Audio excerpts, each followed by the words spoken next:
J'ai vu mon mari acheter des bijoux avec une autre femme, alors j'ai vendu sa voiture et j'ai fait ma valise. Si je n'avais pas levé les yeux à cette seconde précise, je l'aurais manqué. Le moment où mon mari passait une bague en diamant au doigt d'une autre femme, à l'intérieur d'une boutique Tiffany sur la 5e avenue. Et comme ça, mon cœur ne s'est pas seulement brisé. Il s'est désintégré. 30 secondes. C'est tout ce qu'il a fallu. Un instant, j'étais debout sur le trottoir avec un latte chaud de Starbucks, faisant défiler distraitement mes emails en attendant que le cours de piano du samedi de mon fils se termine. L'instant d'après, je me suis figé en pleine gorgée alors que les lumières fluorescentes à l'intérieur de Tiffany révélaient une scène si intime que j'ai eu l'impression que quelqu'un m'avait donné un coup de poing dans le ventre. Marc, mon Marc, tenait la main d'une autre femme de la manière dont il avait l'habitude de tenir la mienne quand il essayait de me surprendre avec quelque chose de spécial. Il ne faisait pas que regarder des bijoux. Il lui mettait une bague au doigt, penchant la tête, admirant son apparence sur elle comme si elle lui appartenait déjà. Mon cerveau s'est bloqué. Ma main a tremblé. Mon latte a manqué ma bouche et a atterri directement sur mon menton. Un touriste à proximité a eu un hoquet de surprise. Oh mon Dieu, ai-je murmuré. Ouais, pareil. La femme à l'intérieur a gloussé, a touché la poitrine de Marc et s'est penchée si près que ses cheveux ont effleuré sa mâchoire. La vue a brûlé à travers la vitre et s'est plantée directement dans mes côtes. Et puis, parce que l'univers a un sombre sens de l'humour, Marc a levé sa main et a embrassé ses doigts. J'ai réellement fait un bruit, un petit couinement, comme un ballon qui se dégonfle. Je me suis caché derrière un immense étalage de Noël, manquant de trébucher sur un renne en carton, et j'ai sorti mon iPhone. La première photo que j'ai prise était si floue qu'elle ressemblait à une peinture abstraite. La deuxième a capturé le coude d'un inconnu et la moitié de mon propre visage horrifié. La troisième a finalement surpris Marc tenant un sac Tiffany pendant que les bras de la femme s'enroulaient autour de son cou. Mon estomac est tombé directement dans mes bottes. Un SMS de Marc est apparu sur mon écran à ce moment précis. Au bureau, grosse réunion. Ne m'attends pas. J'ai fixé le message, puis l'homme à l'intérieur. Tiffany, en train de câliner quelqu'un qui n'était pas le bureau. J'ai marmonné. Oh, chérie, à moins que ton bureau ne vende des diamants maintenant, tu t'es trompé de bâtiment. Une femme debout à proximité m'a regardé. Ça va?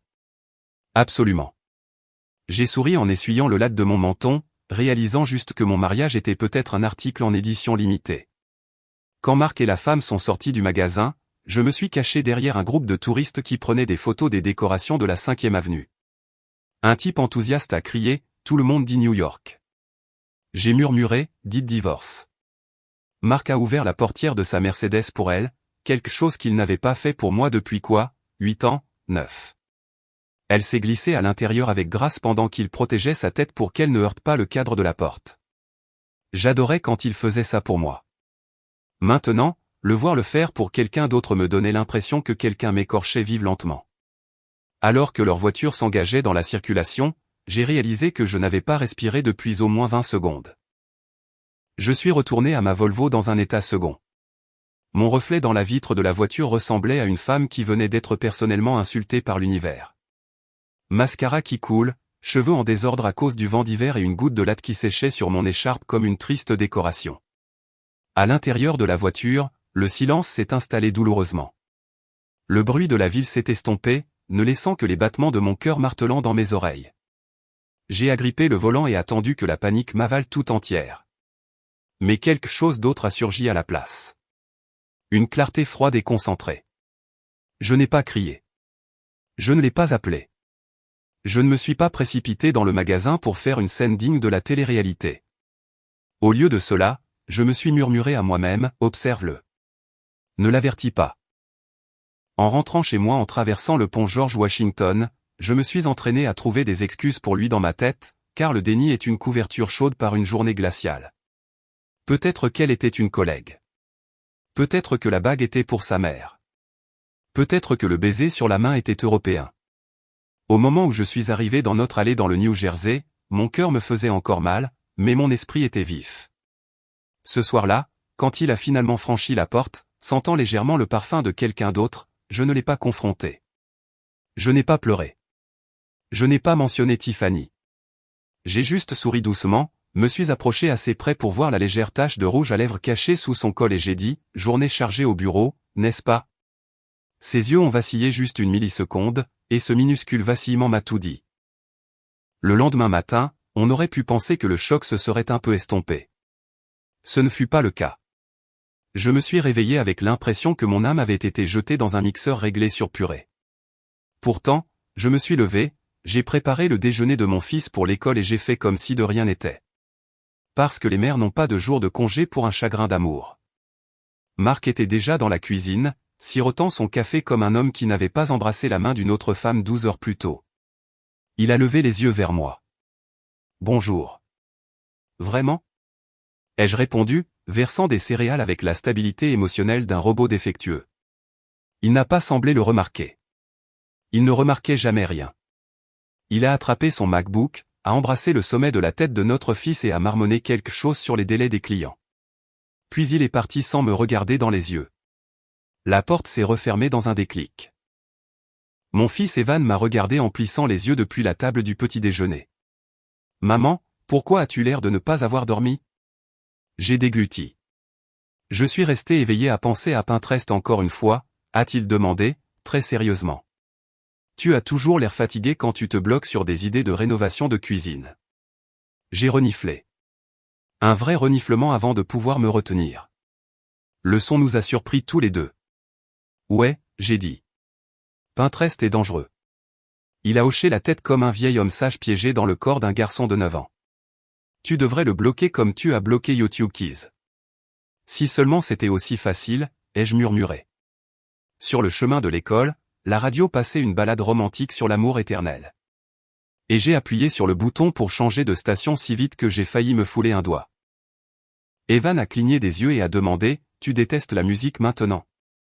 Non, mon cœur. Je déteste juste cette chanson.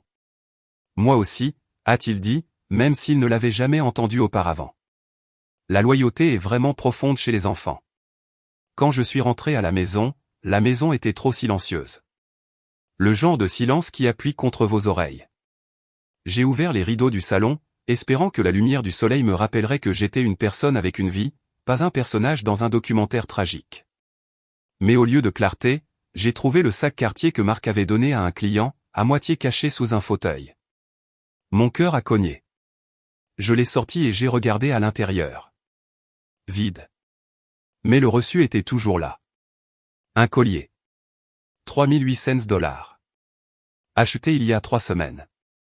Pas pour moi.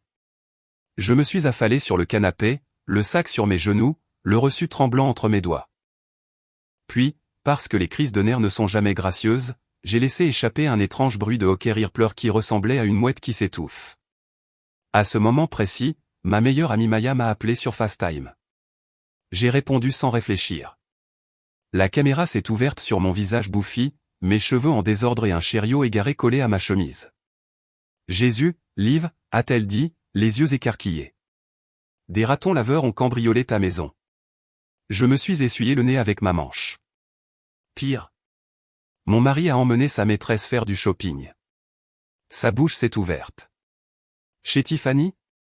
Chez Cartier aussi, ai-je dit, brandissant le sac comme un trophée de désespoir.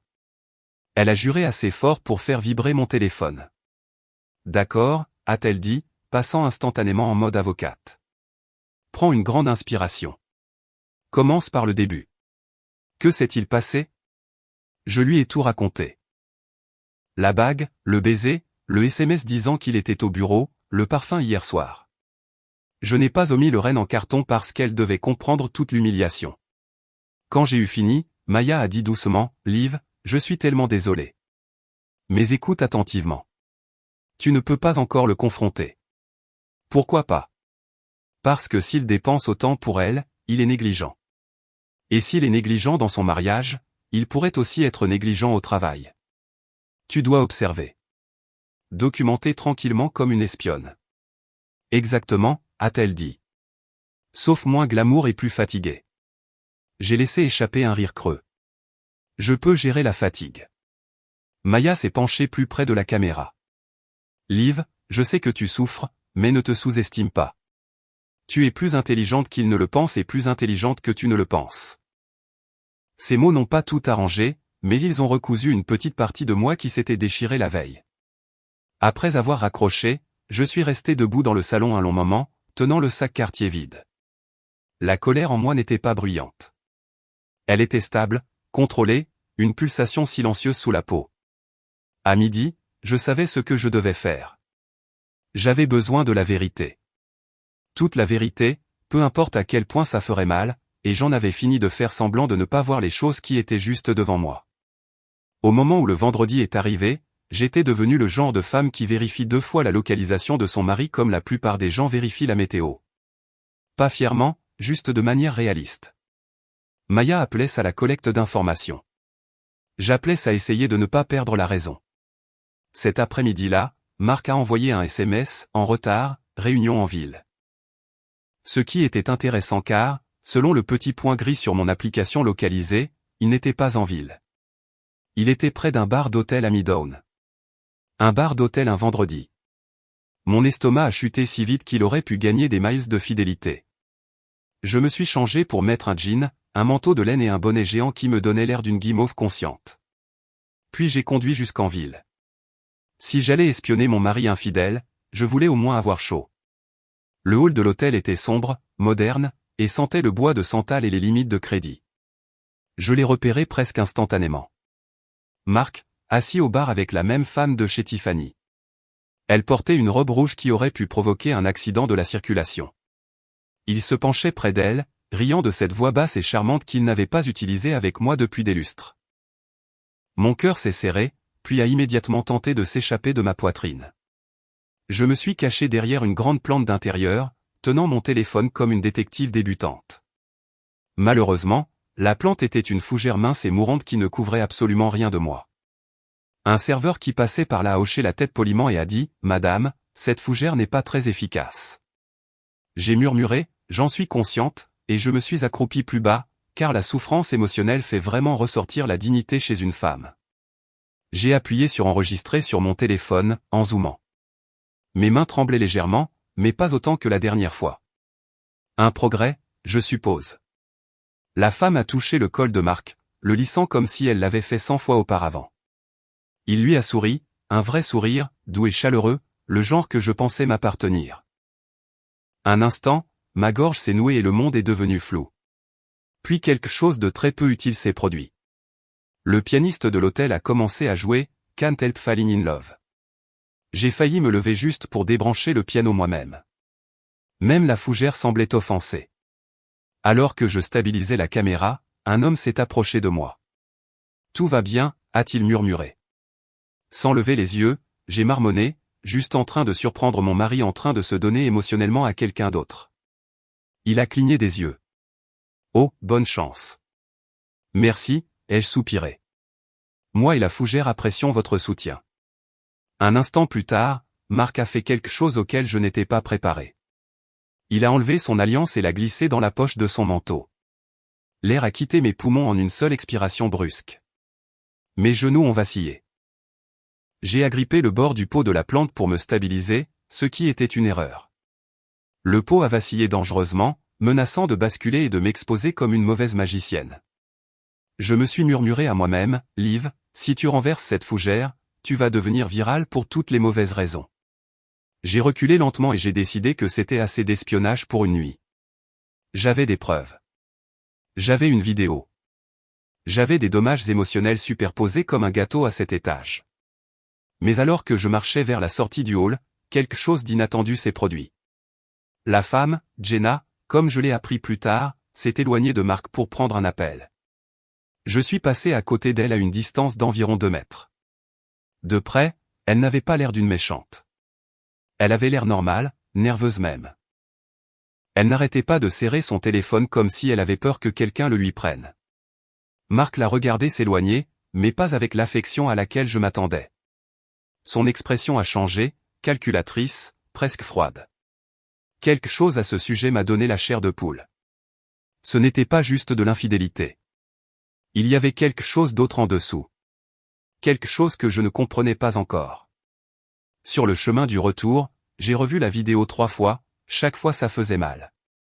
Chaque fois révélait un autre détail que j'avais manqué.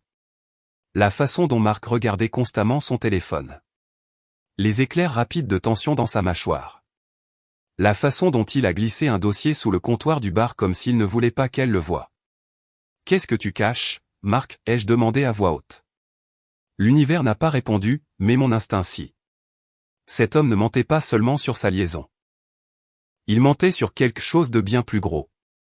Et pour la première fois, au lieu de me sentir brisé, j'ai ressenti quelque chose de plus vif, de plus stable, de la résolution.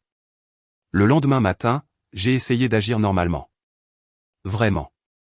J'ai fait des pancakes, j'ai préparé le sac à dos d'Evan, et j'ai même réussi à mettre du mascara sans me mettre le doigt dans l'œil. Rien que ça aurait dû me valoir une médaille.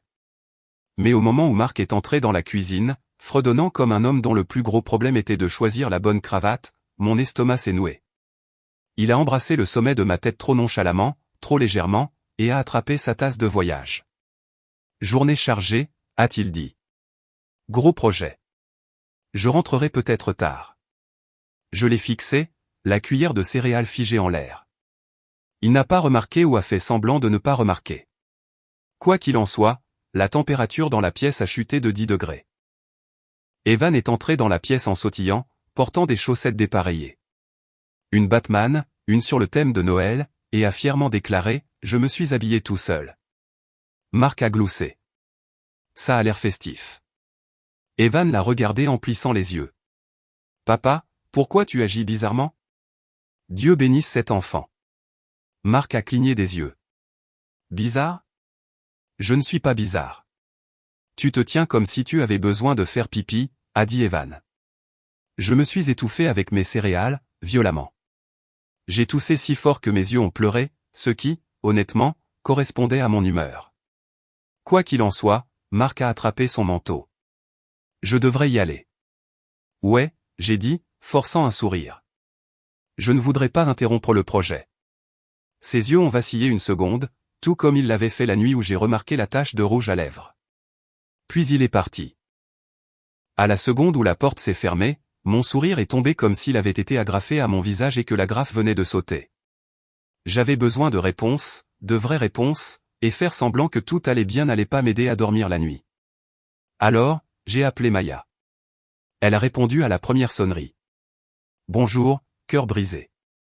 J'ai besoin de te voir, j'ai dit. Chez toi ou à mon bureau? Chez moi? Ma santé mentale est sous assistance respiratoire. Elle est arrivée 20 minutes plus tard avec du café glacé, un classeur rempli d'onglets juridiques et une énergie qui suggérait qu'elle avait déjà jugé Marc dans sa tête et l'avait trouvé extrêmement coupable.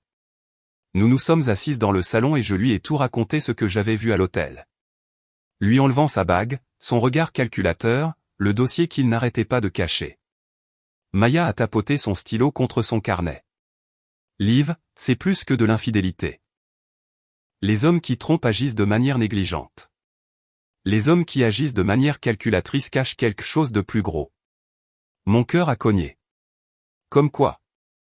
De l'argent, des actifs, des secrets professionnels, tout ce qu'il ne veut pas que toi ou elle sachiez. J'ai dégluti difficilement.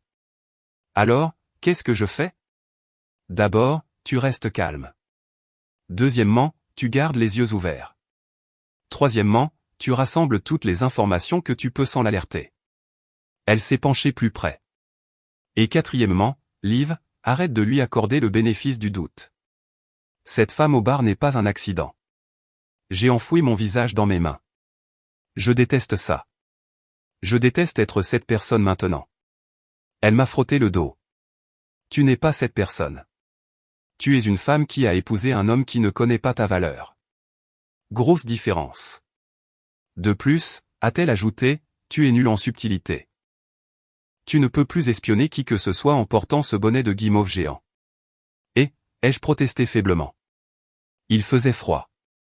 Liv, le bonnet avait son propre code postal. Malgré tout, j'ai ri. Vraiment ri. C'était comme laisser entrer un peu d'air dans une pièce suffocante. Après son départ, j'ai nettoyé la cuisine pour me distraire. Ça a duré environ 4 minutes avant que je ne trouve la chemise de ville de Marc jetée sur une chaise de salle à manger. Quelque chose sur le col a attiré mon attention. Un léger scintillement. Maquillage, résidu de parfum, espoir mourant, tout ça à la fois. Je l'ai ramassé, tenant le tissu entre mes doigts. Il y avait une odeur. Florale, douce, certainement pas la mienne. Mon parfum penchait plus vers Mère épuisée et Target. Soudain, quelque chose en moi a fait tilt. Pas la rage, pas la tristesse, une clarté stable et ancrée. Il n'allait pas me dire la vérité.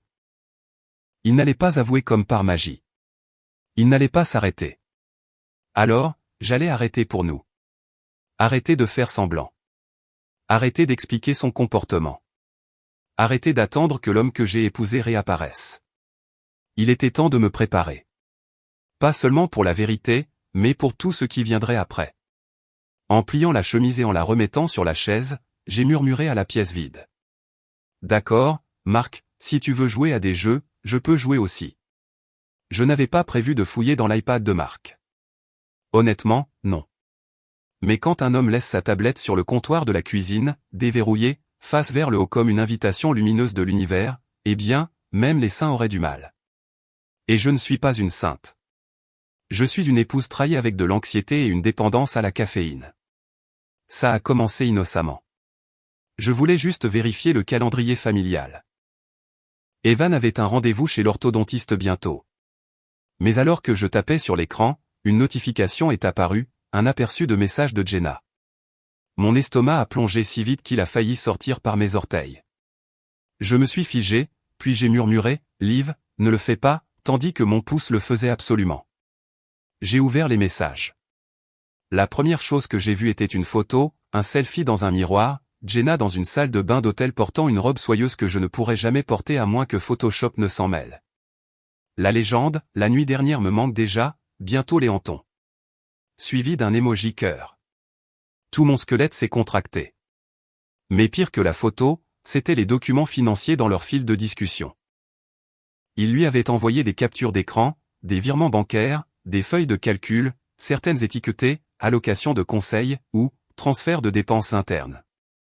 Je n'étais pas une experte en finance, mais même moi je pouvais sentir la fraude à des kilomètres. « Qu'est-ce que tu fais, Marc ?» ai-je murmuré. Puis l'écran s'est assombri. Face idée demandée. J'ai paniqué, j'ai attrapé son iPad, je me suis dirigé vers la chambre et j'ai fait ce que toute épouse en pleine détresse émotionnelle ferait. J'ai tenu l'appareil au-dessus de son visage endormi jusqu'à ce qu'il se déverrouille.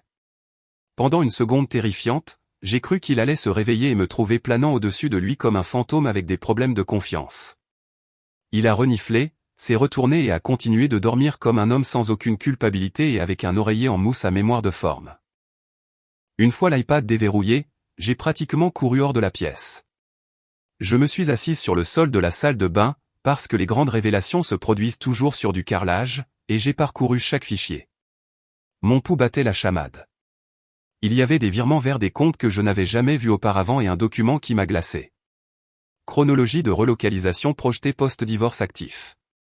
Je l'ai relu 3 fois. Post-divorce. Pas hypothétique. Pas si ça arrive un jour. Planifié. Je me suis agrippé au comptoir pour garder l'équilibre. Le monde a basculé. Puis la porte s'est ouverte en grinçant et Evan a jeté un coup d'œil. « Maman, pourquoi es-tu assise par terre comme si tu attendais que les toilettes te répondent ?» J'ai forcé un sourire, juste en train de réfléchir. Il a hoché la tête sérieusement. « Tu devrais réfléchir sur le canapé. Les sols sont pour les Legos et les regrets. » Sage conseil, ai-je croassé. Il est retourné se coucher, me laissant avec mon cœur brisé et un documentaire criminel se déroulant sur mes genoux. J'avais besoin de quelqu'un de sain d'esprit. Alors j'ai de nouveau appelé Maya, elle a répondu immédiatement. « S'il te plaît, dis-moi que tu ne l'as pas espionné en portant encore ce bonnet ridicule. » J'ai trouvé des documents financiers, ai-je interrompu, des virements, des comptes cachés, et quelque chose sur une chronologie de relocalisation post-divorce. Son visage a changé. Mode avocate activé à puissance maximale. Liv, écoute attentivement. S'il déplace de l'argent sans autorisation appropriée, c'est de la fraude. De la fraude sérieuse. Et si tu es toujours légalement lié à lui, une partie de cela pourrait t'éclabousser. Mon cœur battait la chamade. Qu'est-ce que je fais? Tu fais exactement ce que je te dis. Tu sauvegardes tout. Tu ne t'envoies rien. Ça laisse une trace. Tu prends des photos des documents sur un autre appareil. Tu rassembles tout tranquillement. Elle a fait une pause, puis a ajouté avec un calme terrifiant. Et Liv, je pense qu'il prévoit de te quitter. Selon ses conditions, pas les tiennes. Les mots ont piqué plus que les images de Tiffany ne l'avaient jamais fait. Je me suis laissé retomber sur le tapis de bain. Je me sens stupide, ai-je murmuré. Tu n'es pas stupide, a-t-elle dit. Tu es confiante, et les femmes confiantes sont celles qui font tomber les hommes arrogants parce qu'ils nous sous-estiment. Malgré la terreur dans ma poitrine, un rire m'a échappé. Donc je suis dangereuse entre les mains d'une bonne avocate. Extrêmement.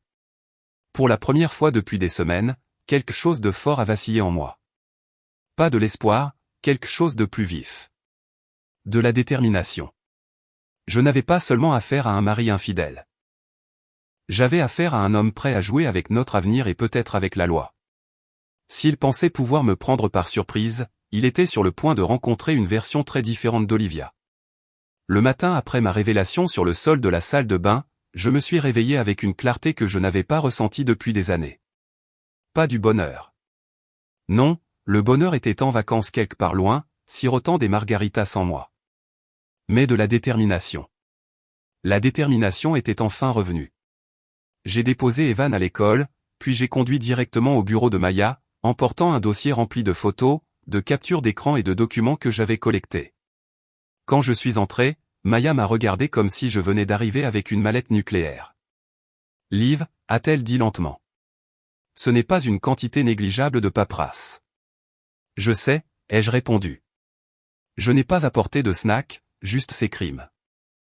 Elle a fixé, puis a murmuré, oh, ça va être amusant.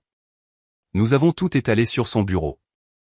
Virement bancaire, compte caché, capture d'écran de messages, une feuille de calcul intitulée « Trajectoire de liquidation projetée ». J'ai pointé celle-là du doigt. Ça ressemble moins à un plan de finances personnelles qu'à quelque chose que les méchants disent avant de faire exploser un bâtiment. Maya a ajusté ses lunettes. Liv. C'est gros et stupide, et illégalement stupide. S'il détourne de l'argent sans autorisation, c'est de la fraude d'entreprise. Mon pouce est accéléré. Alors, qu'est-ce qu'on fait? On se prépare. Elle m'a tendu une liste de contrôles. Tu as besoin d'un plan de sortie. Financier, juridique, physique. Elle a fait une pause puis a dit avec un sérieux d'avocate, et émotionnel, aussi. J'ai ri faiblement. Mes émotions ont quitté mon corps il y a 2 semaines. Elles enverront une carte postale si elles reviennent. Bien, a-t-elle dit. Tu auras besoin de cette insensibilité. Puis elle s'est penchée en arrière, tapotant son stylo contre son menton. Maintenant, parlons de la Mercedes. La Mercedes, sa fierté et sa joie, son précieux bébé métallique. Qu'est-ce qu'il y a avec, ai-je demandé prudemment. À quel nom est-elle? J'ai cligné des yeux. Aux 2 nôtres. Le sourire de Maya aurait pu alimenter Manhattan en électricité. Excellent. Cela signifie que tu as le plein droit légal de la vendre. Je me suis étouffé. Vendre sa voiture, Maya. Il aime cette chose plus que, eh bien, certainement plus que moi. Et c'est pourquoi, a-t-elle dit, c'est parfait. Mais que lui dire quand elle disparaîtra soudainement? Tu ne lui diras rien. Tu seras parti. Je l'ai fixé. Elle m'a regardé en retour avec l'expression d'une femme qui avait déjà planifié 3 coups d'avance et avait peut-être du popcorn prêt pour ce qui allait se passer. Je n'arrive pas à croire que j'envisage ça, ai-je murmuré. Tu n'envisages pas, tu survis. C'est à ce moment-là que quelque chose en moi a changé. Vendre la voiture n'était pas une vengeance. C'était reprendre le contrôle. Un véhicule de luxe à la fois. Plus tard dans l'après-midi, j'ai conduit la Mercedes chez un concessionnaire que Maya connaissait, un homme nommé Russ, qui avait l'air d'avoir vu tous les divorces compliqués de la région et d'en être émotionnellement indifférent. Il a fait le tour de la voiture en hochant la tête. Propre, bon état, légère odeur d'arrogance. J'ai éclaté de rire. Ça colle. Il l'a examiné davantage. Vous la vendez pour les raisons habituelles? J'ai haussé les épaules. Définissez habituel. Crise de la quarantaine du mari, nouvelle petite amie, incompétence émotionnelle combinée à de mauvaises décisions. J'ai cligné des yeux. Oui, n'en dites pas plus. Il a tapé une fois dans ses mains. Nous aimons les vendeurs motivés. Pendant qu'il traitait les papiers, je me suis assise sur un banc dans le hall du concessionnaire, me sentant étrangement légère, presque euphorique, comme si j'avais fait quelque chose d'audacieux, même si Marc n'en avait aucune idée pour le moment. Puis mon téléphone a vibré. Un SMS de Marc. Rentre tôt ce soir? Je pensais à un steak pour le dîner. Je l'ai fixé pendant une longue seconde. Si décontracté, si normal, si inconscient que sa Mercedes bien-aimée était actuellement photographiée pour l'inventaire comme une influenceuse beauté sur Instagram. J'ai répondu par SMS, ça me va. Techniquement, je n'ai pas menti. Le dîner aurait lieu. Son effondrement émotionnel se produirait juste avant. Quand la vente a été finalisée, Russ m'a tendu le chèque. Ça va, a-t-il demandé. J'ai dégluti. Non, mais ça ira. Bonne réponse. Sur le chemin du retour, dans ma Volvo raisonnable et non frauduleuse, j'ai répété mon plan. Préparer l'essentiel, déplacer de l'argent, créer de la distance, construire mon évasion en silence. Marc pensait qu'il était le seul à jouer à un jeu, mais il avait oublié quelque chose de crucial. Je n'étais plus la même Olivia. Et cette version de moi, elle n'avait pas peur de gagner. Le lendemain matin était étrangement calme, comme le silence juste avant qu'une tempête ne frappe la côte et ne retourne les meubles de patio de tout le monde. J'avais vendu sa Mercedes bien-aimée. J'avais rassemblé des preuves. Il ne me restait plus que la dernière étape, partir. J'ai passé les premières heures à emballer l'essentiel dans 2 valises, me déplaçant méthodiquement comme le font les gens quand leur cœur essaie de ne pas s'effondrer. J'ai plié soigneusement les vêtements d'Evan, j'ai glissé son dinosaure en peluche et j'ai ajouté le livre qu'il m'avait fait promettre de ne jamais oublier. Le mien était plus simple. Jean, pull, document et mon sens de la dignité, qui s'était récemment régénéré comme la queue d'un lézard. Vers midi, Evan est entré en pyjama. Même si ce n'était définitivement pas l'heure du pyjama, il a cligné des yeux en voyant les valises. On part en vacances, a-t-il demandé. J'ai hésité. En quelque sorte. Cool. J'ai besoin de crème solaire? Émotionnellement, oui. Physiquement, on verra. Il a hoché la tête comme si cela avait un sens parfait. Puis il a pris son dinosaure et lui a murmuré, on va quelque part en secret. Le dinosaure n'a pas répondu, mais j'ai apprécié le drame. Au moment où le soleil de l'après-midi a éclairé le salon, j'avais tout mis en scène. Le dossier de preuve, les papiers du divorce et une courte note manuscrite. Pas cruelle, pas émotive, juste factuelle. Je ne voulais pas crier sur papier. Je voulais qu'il lise chaque mot en silence. Puis on a frappé à la porte. L'acheteur de la Mercedes est arrivé pour récupérer les derniers articles que Marc avait laissés à l'intérieur, principalement une paire de lunettes de soleil hors de prix et un sac de sport qui sentait les promesses non tenues. Alors que la dépanneuse s'éloignait, notre voisine âgée, Madame Ossorne, a jeté un coup d'œil depuis son Porsche. « Oh, mon Dieu !» a-t-elle appelé. Marc passe enfin à quelque chose de plus mature. J'ai souri gentiment. En fait, il a régressé sans s'en rendre compte. Elle a eu un hoquet de surprise. Mon Harold était comme ça une fois. Il s'est acheté une moto à 53 ans, s'est cassé l'épaule, sa fierté est notre boîte aux lettres. J'ai ri, vraiment ri, et je lui ai fait un signe de la main alors qu'elle rentrait chez elle en traînant les pieds. Quand l'allée est redevenue silencieuse, j'ai senti le moment s'installer en moi. C'était ça. La naissance silencieuse d'une nouvelle vie. Puis mon téléphone a vibré. Un message de Marc, en retard. Je passe prendre quelque chose avant de rentrer. J'ai fixé ces mots. Passer prendre quelque chose. Oh, je parie qu'il le faisait. En attendant qu'il arrive, j'ai tout vérifié une dernière fois. Valise près de la porte. Preuve sur la table. Clés de voiture remises à leur crochet pour qu'ils ne puissent m'accuser de rien de bizarre. Sac à dos d'Evan prêt. Je me suis tenu au centre du salon et j'ai pris une lente inspiration. Puis la porte du garage s'est ouverte. Marc est entré, fredonnant, portant un petit sac brillant. Tiffany bleu. L'audace. J'ai quelque chose pour toi, a-t-il dit, souriant comme un homme dans une publicité pour un soin dentaire. Mes sourcils ont failli s'envoler de mon front. Pour moi. Ouais, a-t-il dit, s'approchant. J'ai pensé te faire une surprise. J'ai regardé le sac. Je l'ai regardé, lui. J'ai brièvement pensé à la combustion spontanée. Avant qu'il ne puisse me le tendre, Evan a dévalé les escaliers en criant « Papa, maman a dit qu'on partait en vacances secrètes. » Chaque os de mon corps s'est figé. Marc a cligné des yeux. Quoi? J'ai lancé à Evan un regard qui disait « Pas maintenant, traître. » Mais il a juste rayonné de fierté, ravi de sa contribution au chaos familial. Le regard de Marc est passé d'Evan aux valises, à l'allée complètement vide à l'extérieur. Où, a-t-il demandé lentement, est ma voiture?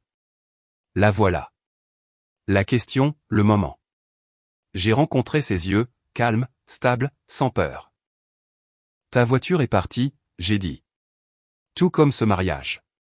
Sa mâchoire est tombée. Qu'est-ce que ça veut dire, bordel? Ça veut dire, j'ai dit, m'écartant pour qu'il puisse voir le dossier de preuve et les papiers du divorce sur la table. Que j'en ai fini. Son visage a pâli. Il ressemblait à un homme qui venait de découvrir que son équipe de sport préférée avait échangé tout le monde, y compris la mascotte. Il a balbutié. Tu ne peux pas simplement. Je l'ai déjà fait. Un silence s'est fissuré entre nous. Le sac Tiffany s'est affaissé dans sa main comme s'il regrettait même de faire partie de ce moment. Evan a tiré sur ma manche. Maman, on part toujours en vacances? J'ai serré sa main. Ouais, mon cœur. La plus longue de toutes. Marc n'a pas explosé tout de suite. Non. Il a fait cette lente montée de colère que les hommes ont quand ils réalisent soudain que leurs actions ont des conséquences. Son visage est devenu rouge, puis pâle, puis confus, puis rouge à nouveau, comme un feu de circulation défectueux. Ma voiture, a-t-il répété, la voix tremblante. Où est ma Mercedes? J'ai gardé un ton calme, presque doux. Vendu. Il a reculé en chancelant comme si je l'avais giflé avec un saumon. Vendu, Olivia. Cette voiture est une propriété commune, ai-je dit, ce qui signifie que j'avais le droit légal. Sa bouche s'est ouverte et fermée comme un poisson rouge défectueux. Pendant ce temps, le sac Tiffany dans sa main s'affaissait en signe de défaite. Puis est venue l'explosion. Tu es folle.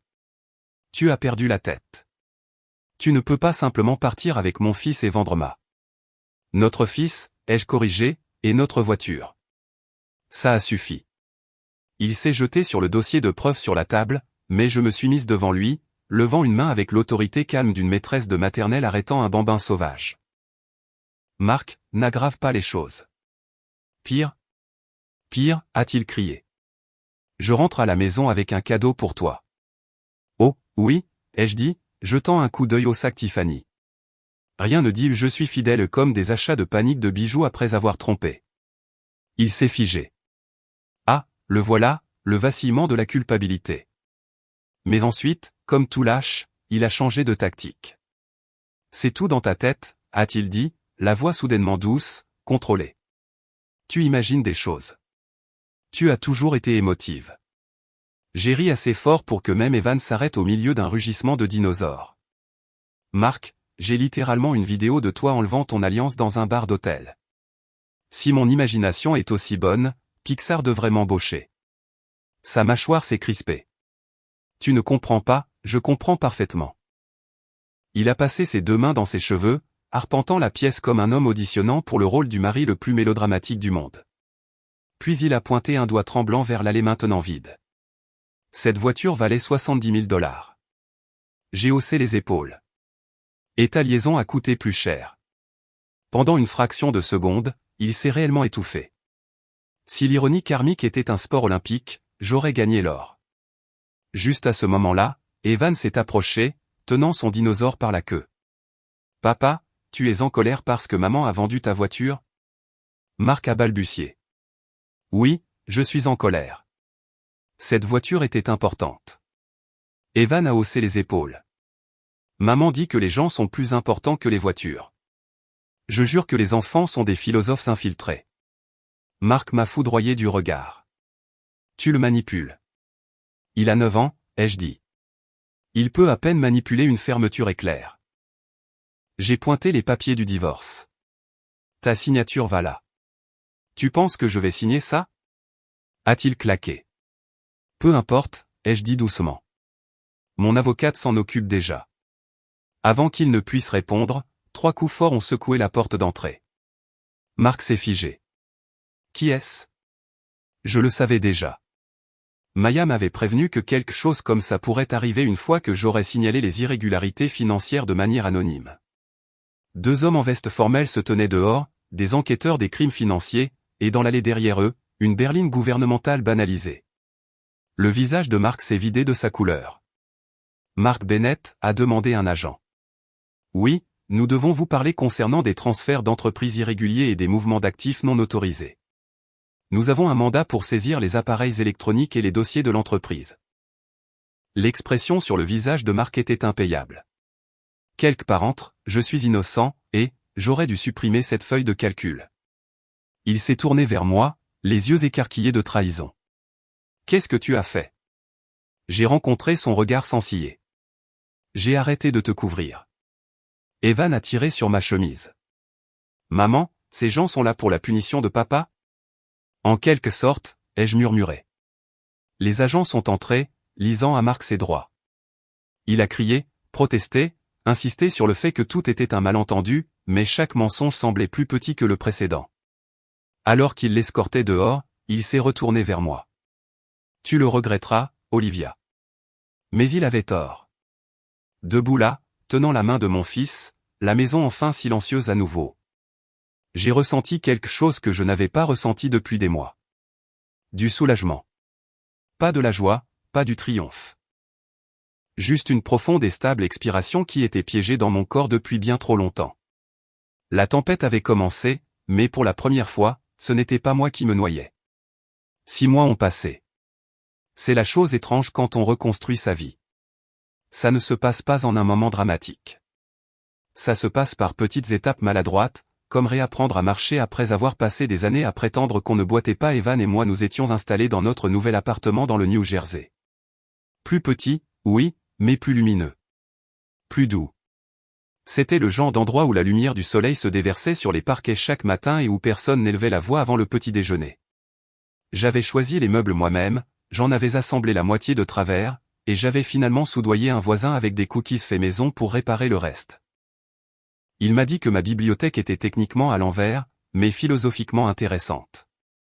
Je l'ai pris comme un compliment. Le travail allait mieux aussi. J'avais repris des clients en design d'intérieur en freelance, quelque chose que j'avais abandonné pendant mon mariage. Mon petit bureau près de la fenêtre abritait mon MacBook Air, une tasse de Starbucks chaude et une pile de livres que j'avais commencé à lire pour récupérer mon cerveau après des années de chaos induit par Marc. Atomic Abby, Femme qui court avec les loups, et mon préféré actuel, L'art subtil de s'en foutre. Enfin, le livre orange que tout le monde connaît. Un après-midi, pendant qu'Evan était à l'entraînement de football, j'étais assise chez Starbucks à réviser la palette de couleurs d'un client.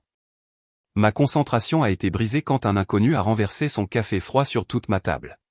« Oh mon Dieu, je suis tellement désolé », a-t-il dit, frénétiquement, en essuyant avec trop de serviettes. « Ce n'est rien », ai-je dit, mettant mon ordinateur portable en sécurité. Il a été baptisé d'Empire. Il a cligné des yeux, confus, puis a ri, un rire chaleureux et sincère, le genre que je n'avais pas entendu d'un homme depuis longtemps. Il s'appelait Daniel, papa divorcé d'une fille de l'âge d'Evan, ancien consultant en informatique reconverti en bénévole scolaire parce qu'apparemment, des hommes comme ça existent en dehors des films. Nous avons fini par discuter pendant 20 minutes, assez longtemps pour que je réalise 2 choses. Il était gentil. Mon système nerveux ne paniquait plus quand un homme me regardait dans les yeux. Un développement très attendu. La semaine suivante, nous nous sommes revus à l'entraînement de football d'Evan. Nos enfants sont immédiatement devenus amis. Ils se sont liés d'amitié autour des dinosaures et d'un dédain mutuel pour les légumes. Pendant ce temps, Daniel et moi avons échangé de petits sourires à travers le terrain comme 2 personnes réintégrant prudemment l'atmosphère après un atterrissage difficile. Pourtant, je suis resté sur mes gardes. Je n'étais pas prête pour une romance, juste pour de l'amitié, de la douceur, de la décence humaine, et Daniel n'a rien forcé. Quelques soirs plus tard, j'ai invité Maya à dîner dans mon appartement. Une petite victoire en soi, considérant que la cuisine apprenait encore à coopérer avec moi. J'ai brûlé le pain à l'ail. Evan lui a dit que je n'étais pas une très bonne cuisinière mais que je faisais de gros efforts. Et Maya a failli s'étouffer de rire. Liv, a-t-elle dit entre 2 bouchées de pâtes très discutables. Tu as l'air différente. Fatiguée? Ai-je demandé. Non. Elle a souri. Plus légère. J'ai fait une pause. Elle avait raison. Quelque chose en moi avait changé depuis l'arrestation de Marc. Pas de la joie.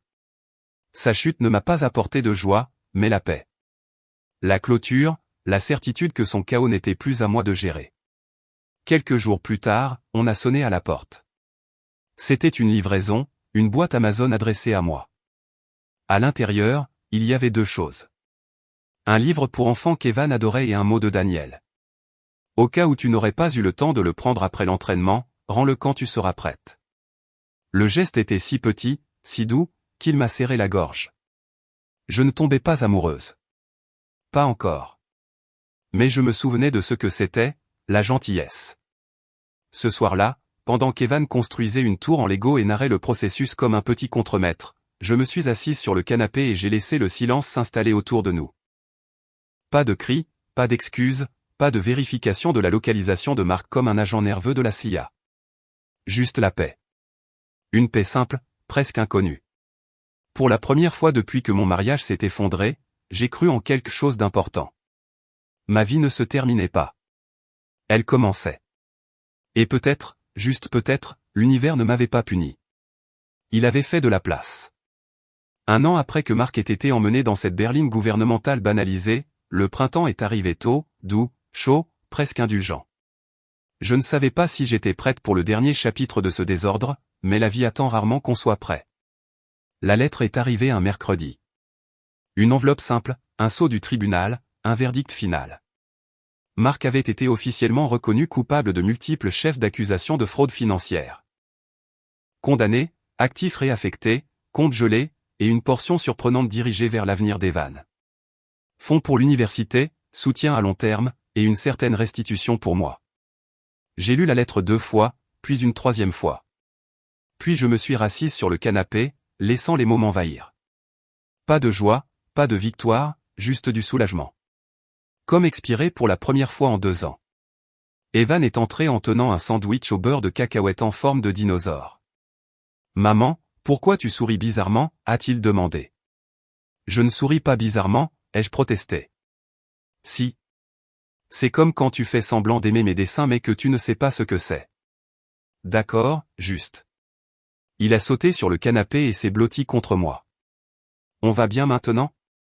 La question était simple mais lourde. « Oui, » ai-je dit, embrassant le sommet de sa tête.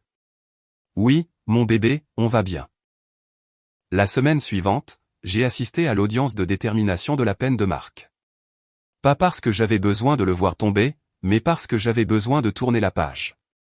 Une clôture réelle, physique, indéniable. La salle d'audience était froide, stérile, bourdonnante de chuchotements. Marc avait l'air plus petit que dans mon souvenir, pas physiquement, mais émotionnellement, comme un homme dont le monde s'était rétréci à la taille d'un banc de tribunal. Il n'arrêtait pas de se retourner vers moi, attendant peut-être des larmes, de la colère ou des regrets. Ce qu'il a eu, c'est de l'immobilité. Quand le juge a demandé si je souhaitais faire une déclaration, je me suis levé, ne tremblant plus, ne me brisant plus, et j'ai simplement dit, tout ce que j'ai toujours voulu, c'était l'honnêteté et la paix. J'espère que nous trouverons tous les deux une version de cela. Marc a baissé les yeux. C'était la première chose honnête entre nous depuis des années. Après l'audience, je suis sorti du palais de justice sous un soleil éclatant. Daniel était là, attendant, appuyé nonchalamment sur sa voiture, tenant 2 cafés, et ayant l'air à la fois solidaire et légèrement nerveux, comme un homme dont les compétences en matière de réconfort n'avaient pas été mises à jour depuis 2008. « Je t'ai pris celui que tu aimes », a-t-il dit, me tendant la tasse. J'ai pris une gorgée et j'ai grimacé. Ce n'est absolument pas celui que j'aime. Il s'est figé. Oh là, je peux y retourner. Je plaisante. J'ai ri. C'est parfait. Il a expiré comme si je venais de désamorcer une bombe. Nous avons descendu les marches du palais de justice ensemble. Ce n'était toujours pas romantique. Juste stable, sûr, doux. Il n'a pas cherché ma main, et je ne l'ai pas offerte. Mais nous avons marché côte à côte, et c'était suffisant. Quand je suis rentré à la maison, Evan construisait un autre chef-d'œuvre en Lego. Celui-ci, apparemment une tour de la justice. Je n'ai pas corrigé ces inexactitudes architecturales. Il a couru vers moi. Maman, est-ce que papa est allé en punition pour toujours? Pas pour toujours, ai-je dit doucement. Juste assez longtemps pour apprendre. Il a hoché la tête comme un moine sage. Bien. Il en a besoin. Ce soir-là, pendant qu'il dormait, je suis sorti sur le balcon de notre appartement, celui qui fait face à la ligne d'horizon de la ville. L'air portait cette chaleur du début du printemps, douce mais pleine de promesses. Et pour la première fois depuis si longtemps, je me suis laissé ressentir tout. Le chagrin, le soulagement, la force que je ne savais pas que j'avais. Et oui, même l'espoir que je pourrais construire une vie que j'aimais vraiment, une vie que j'ai choisie, pas une à laquelle j'ai survécu. À l'intérieur, mon téléphone a vibré, un message de Daniel. Si Evan a besoin d'un partenaire de Lego ce week-end, je suis disponible. Strictement professionnel, bien sûr. J'ai souri. Peut-être que l'amour reviendrait. Peut-être pas. Mais de toute façon, je n'avais plus peur parce que je savais comment me relever. Je savais comment partir. Et je savais ce que je méritais. Le monde semblait différent maintenant. Vaste, ouvert, prêt. Et moi aussi. Quelques mois après la condamnation, la vie s'est installée dans quelque chose que je n'attendais pas. Un bonheur tranquille. Le genre qui n'est pas bruyant ou dramatique, mais doux, stable, comme se réveiller avec la lumière du soleil qui réchauffe vos couvertures avant même d'ouvrir les yeux. Un samedi matin, Evan et moi avons visité le petit marché de producteurs en bas de la rue. C'était devenu notre rituel. Des fruits frais, des pâtisseries hors de prix, et un vendeur qui donnait toujours à Evan des fraises supplémentaires pour être l'expert en dinosaures. Evan prenait ce rôle extrêmement au sérieux. Pendant qu'il examinait un étalage de pots de miel en forme d'ours, j'ai erré vers une table de bougies artisanales. Une petite a attiré mon attention. Lavande et cèdre, étiqueté « Nouveau départ ». Je l'ai prise, souriant à quel point l'univers pouvait parfois être juste. « Tu devrais la prendre », a dit une voix à côté de moi. Je me suis retourné. Daniel se tenait là, tenant 2 tasses de café, une pour lui, une pour moi, et arborant ce sourire facile et calme que j'avais appris à apprécier.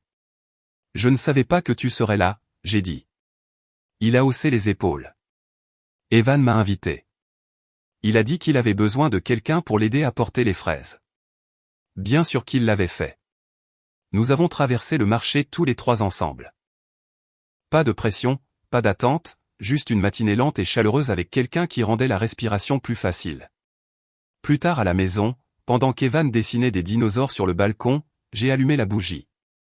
Le parfum doux a rempli la pièce alors que je m'asseyais avec mon journal, une habitude que j'avais prise récemment, écrivant des choses que je ne m'étais jamais autorisé à ressentir auparavant. J'ai écrit sur la peur que j'avais portée. J'ai écrit sur la force que je ne savais pas être la mienne. Et puis, soigneusement, j'ai écrit quelque chose de nouveau. J'ai le droit d'être heureuse. C'était étrange, mais vrai. Ce soir-là, Daniel est passé pour rendre un livre qu'Evan avait laissé dans sa voiture. Nous avons parlé un moment de rien d'urgent, de rien de lourd, juste de petites joies. Il a hésité à la porte avant de partir. Et, a-t-il dit en se frottant la nuque. Pas de pression, mais si jamais tu veux de la compagnie pour une de ces nuits tranquilles, je suis dans le coin. Je n'ai pas répondu tout de suite. Non pas parce que j'étais incertaine, mais parce que j'ai réalisé que j'avais enfin un choix, un vrai. Alors, j'ai souri, doux et chaleureux. Je te le ferai savoir.